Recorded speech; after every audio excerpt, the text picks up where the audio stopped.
బసవేశ్వర స్వామి ఆలయంలో ఇంత ఘనంగా స్వాగతం పలికినటువంటి గౌరవ కమిటీ సభ్యులందరికీ, అర్చక స్వాములందరికీ, గ్రామస్తులందరికీ హృదయపూర్వకంగా పేరు పేరున నమస్కారం తెలియజేస్తున్నాను. మా అక్క చెల్లెలు మంగళారతులు ఇచ్చి బొట్టు పెట్టి ఇంటి ఆడబిడ్డలాగా స్వాగతం పలికినందుకు ప్రత్యేక ధన్యవాదాలు తెలియజేస్తున్నాను. మరి ఇక్కడ స్వామివారిని దర్శించుకుంటే కోటి ఆలయాలను దర్శించుకున్న పుణ్యం వస్తుంది అంటున్నారు.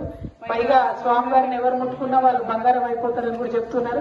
సో మన తెలంగాణ కూడా అట్లనే బంగారమయం కావాలని చెప్పి మనస్ఫూర్తిగా కోరుకుంటూ అర్చక స్వాముల ఆశీర్వాదాలతోని తప్పకుండా ఈ ఆలయ అభివృద్ధితోని స్వామివారి దయతోని నా వంతుగా కాంట్రిబ్యూషన్ ఉంటుందని కూడా ఈ సందర్భంగా తెలియజేస్తూ, మరి దుందుబి నది పక్కన ఇక్కడ మీనాంబరం నది అని అంటారు. ఈ నదిని కూడా మరి ఇంత మంచి చక్కటి నది రాంగా నిజంగా ఆలోచించుకుంటూ వచ్చిన నేను, చేపలు ఎక్కడన్నా ఆకాశాన్ని అంటుతాయా అని, ఇక్కడ అంటుతాయని తెలుస్తుంది.